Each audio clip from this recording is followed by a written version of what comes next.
Assalamu alaikum warahmatullahi wabarakatuh. Hope you're doing well. We're continuing our reading of St. Thomas Aquinas' Summa Theologica. He is a world-famous theologian. He has done countless works, and I feel like his mode of writing can help us to think critically and expand our horizons. We are on question 4 of volume 1, and it is in 3 articles. This is titled The Perfection of God, and we are in the second article, which is whether the perfections of all things are in God. Now remember, the format here is there's what people say, and then he replies. Okay? We proceed thus to the second article. Objection. It seems that the perfections of all things are not in God, for God is simple as shown above, whereas the perfections of things are many and diverse. Therefore the perfections of all things are not in God. Now that's what I find interesting is, for us Muslims, Allah is the Most High, and He's free from imperfection. So there's a little different objection here about things that are not in God. Nothing is in Allah subhanahu wa ta'ala, because Allah cannot be compared to his creation, and everything outside of him is creation. But this is from the Catholic angle, so we'll see how he responds. Okay, now this is objection 2. Further, opposites cannot coexist. Now, the perfections of things are opposed to each other, for each thing is perfected by its specific difference. That's interesting. Each thing is perfected with specific difference. But the differences by which genera are divided and species constituted are opposed to each other. Therefore, because opposites cannot coexist in the same subject, it seems that the perfections of all things are not in God. Okay? Now, so here we see opposites, they contend opposites cannot coexist. And perfections of things are opposed to each other, so you're getting a lot of opposition going on here. And that differences help divide and constitute things in our realm. Objection 3. Further, a living thing is more perfect than what merely exists. A living thing is more perfect than what merely exists. An all intelligent thing than what merely lives. Therefore, life is more perfect than existence, and knowledge than life.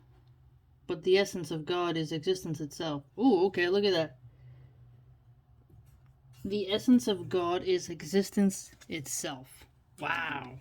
When someone asks you, what is the essence of God from a Catholic perspective, you would say, existence itself. Wow. Therefore, he has not the perfections of life and knowledge and other similar perfections. On the contrary, Dionysius says, Div Nom V, that God in his one existence possesses all things. Okay, so the Catholic perspective, God in his one existence possesses all things. Now, as a Muslim, we would say Allah has dominion over all things. So, nothing is out of the domain of Allah subhanahu wa ta'ala. So, from this Catholic perspective, saying that one existence, so that's a monotheistic angle right there for a second, that doesn't mention the Trinity, you can see that they contend everything is possessed under God. Now, here we're going to get into what Aquinas answers back. I answer that all created perfections are in God. All created perfections are in God. Hence, he is spoken of as universally perfect, because he lacks not, says the commentator Metaphysics V. any excellence which may be found in any genius, this may be seen from two considerations. First, because whatever perfection exists in an effect must be found in the effective cause. So notice that whatever perfection exists in an effect must be found in the effective cause. So perfection stemming from the effect. So the cause and effect relationship going on here. Either in the same formality, if it is a univocal agent, as when man reproduces man, or in a more eminent degree, if it is an equivocal agent. Thus, in the sun is the likeness of whatever is generated by the sun's power. Now it is plain that the effect pre-exists virtually in the efficient cause. Okay, so he contends the effect pre-exists virtually in the efficient cause. And although to pre-exist in the potentiality of a material cause is to pre-exist in a more imperfect way. So here we got pre-existence. Since matter as such is imperfect, and an agent as such is perfect. Okay, so he contends that matter is imperfect, an agent is perfect. Still to pre-exist virtually in the efficient cause. So pre-exist virtually in the efficient cause is to pre-exist not in a more imperfect, but in a more perfect way. So pre-existence in the efficient cause is existing in a more perfect way. Since therefore God is the first effective cause of things. Yeah, so we're getting more again at what Aquinas says about the first cause. Since therefore God is the first effective cause of all things, the perfections of all things must pre-exist in God in a more eminent way. Dionysius implies the same line of argument by saying there's so much dust. I went outside and I walked by the ocean. I feel like I got all this, like I must have swallowed too much dust or there was foggy beach air. I have my apologies. By saying of God, divi non vi, it is not that he is this and not that, but that he is all, as the cause of all. Okay, so God is the cause of all. Now, God is the cause of all. I, as a Muslim, would say that nothing can happen except as Allah permits. So if Allah permits something, He's caused it to occur. So that would be a commonality between the two faiths. Secondly, from what has been already proved, God is existence itself. Okay, so here, God is existence itself, of itself subsistent, within himself the whole perfection of being.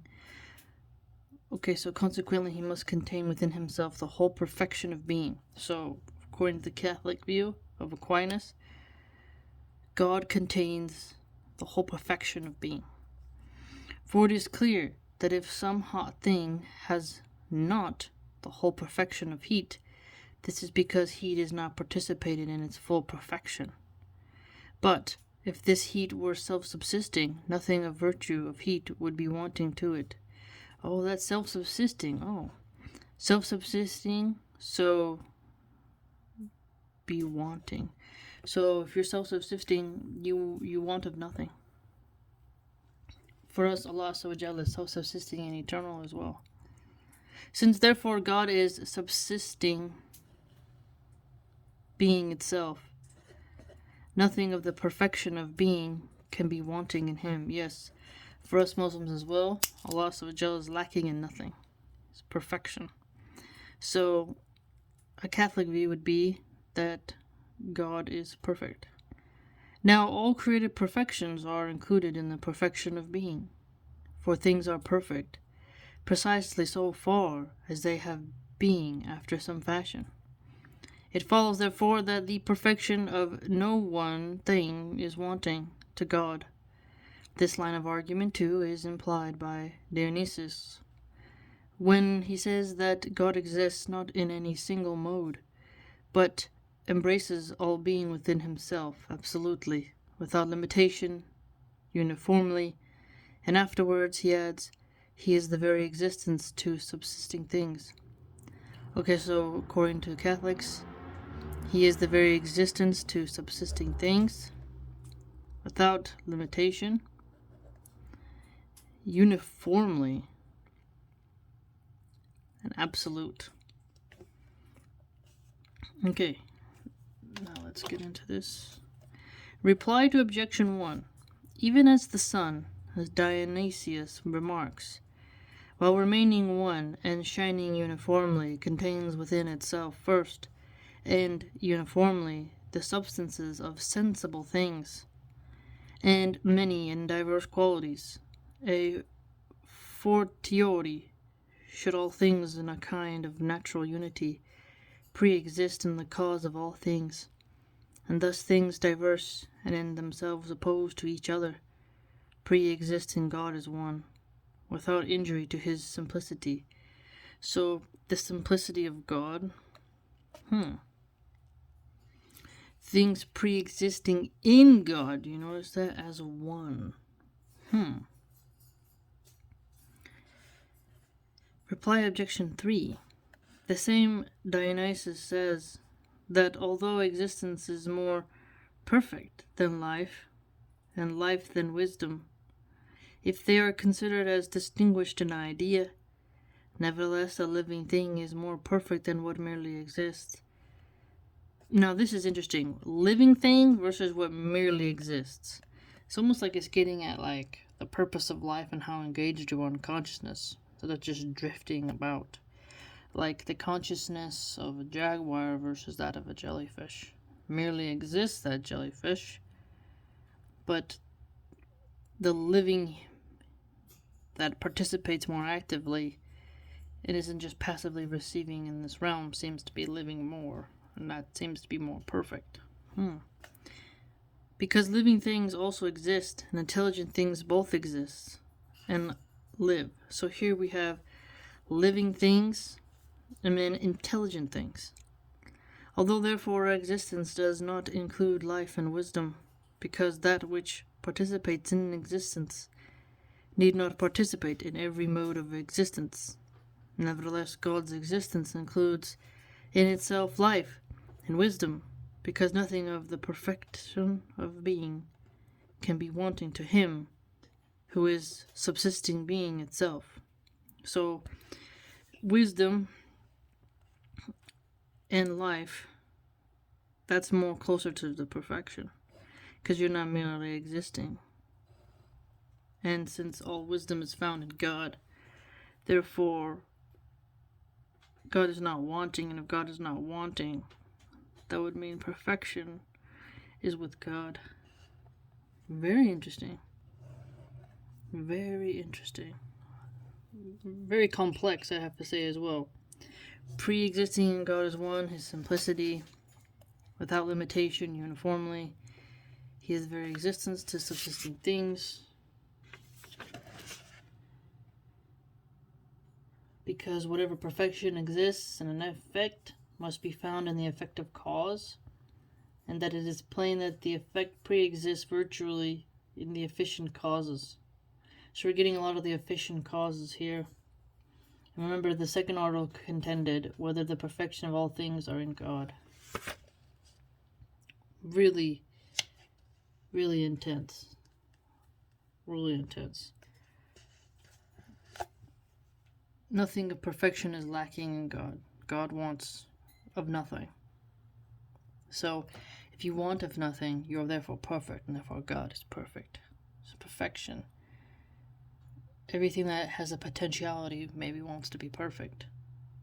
Because if God is perfect, there's no potentiality, because God is absolute. If you're absolute, you have no potentiality, because you've already arrived. Interesting. Very, very potent type of writing. Very, Very insightful, I must say. What do you think? Let me know. By the way, if you'd like to join the blog, it's www.subscribestar.com/MilahanArchive, and I hope to see you there.